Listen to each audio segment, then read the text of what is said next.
प्रेम। पूतनावध। पूतनावध झूठे प्रेम, भ्रमित वात्सल्य और विषैले पोषण को पहचानने का ब्रह्म न्यूरोविज्ञान।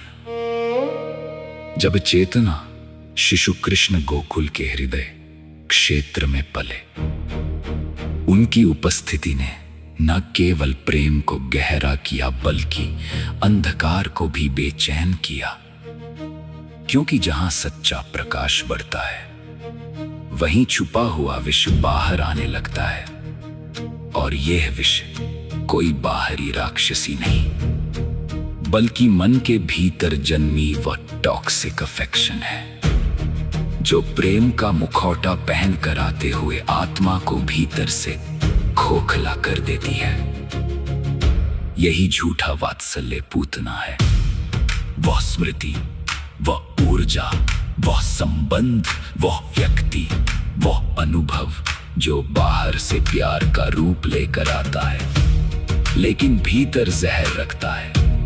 और यही जहर हमारे न्यूरो न्यूट्रिशनल सिस्टम को धीरे धीरे नष्ट करता है। और जब ये विषाक्त पोषण बढ़ता है तब चेतना कंप पाने लगती है।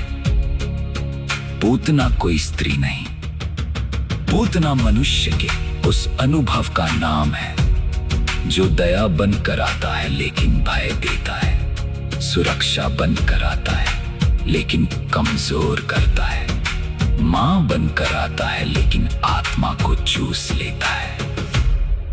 न्यूरोसाइंस की भाषा में पूतना टॉक्सिक अटैचमेंट सर्किट है, एक ऐसा जाल जहां एमिग्डाला भ्रमित हो जाती है, ऑक्सीटोसिन गलत जगह सक्रिय हो जाता है और प्रेफ्रंटल कॉर्टेक्स ये पहचान नहीं पाता कि सामने प्रेम है या छल। यही कारण है कि मनुष्य अपने जीवन में कई बार ऐसे लोगों और संबंधों को अनुमति दे देता है जो उसे प्रेम का वादा देकर दर्द का बंधन देते हैं।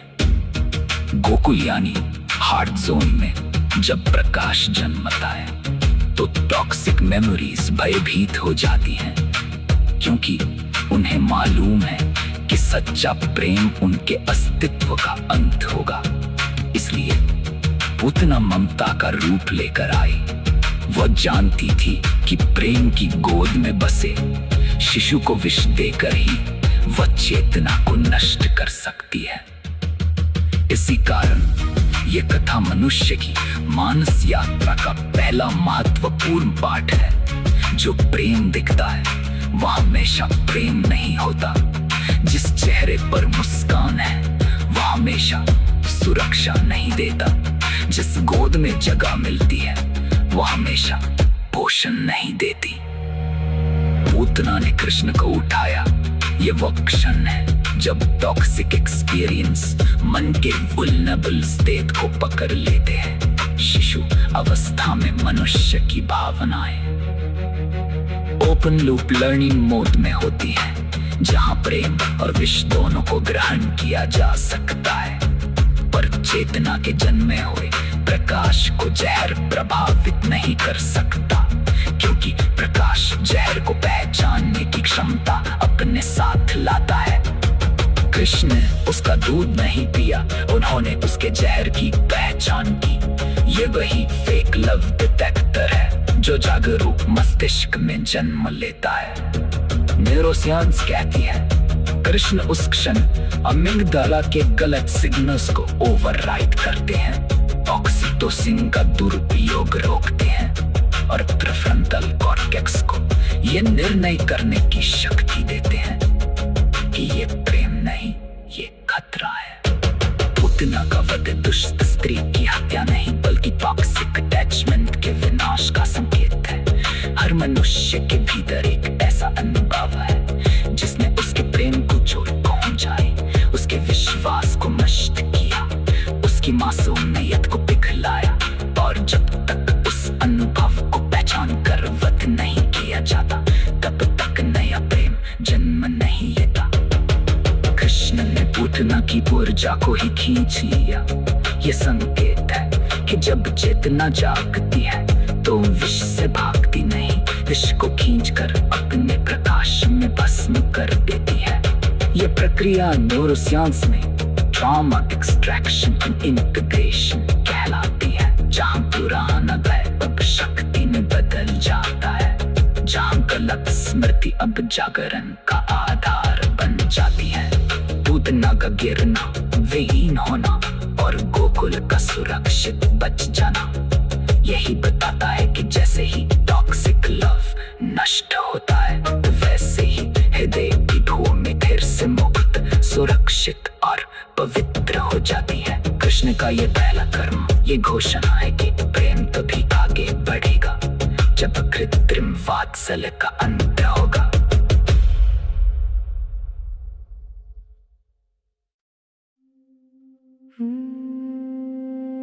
श्लोक पूतना प्रियवदना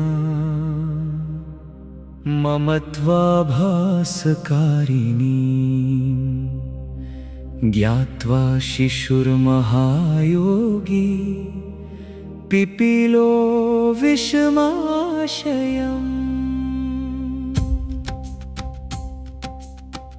अर्थ, झूठे वात्सल्य का मुखौटा पहने पूतना को कृष्ण ने पहचान लिया और उसके विष स्वरूप को ग्रहण कर लिया।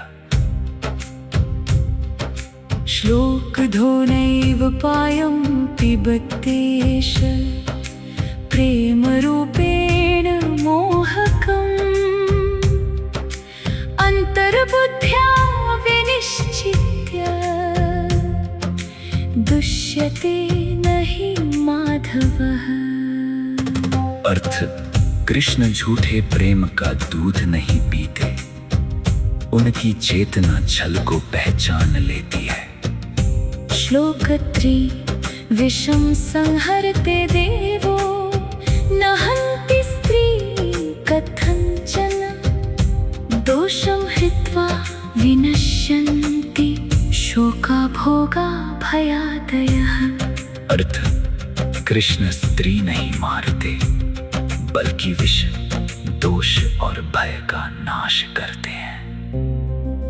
झूठे स्नेह की परछाई जब मेरे मन की दहलीज पर उतरी और उसने माँ बनकर मुझे छूना चाहा, उसी क्षण भीतर के श्याम ने धीरे से कहा कि यह गोद नहीं, यह बंधन है, यह दूध नहीं, यह विष है, यह ममता नहीं, यह मोह है।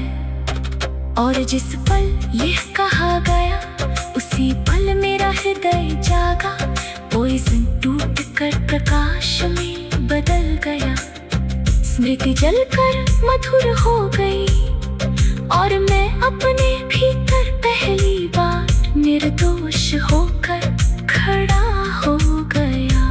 क्योंकि पूतना गिरी नहीं थी, मेरे भीतर का झूठा प्रेम गिरा था और सच्चा कृष्ण उठ खड़ा हुआ था।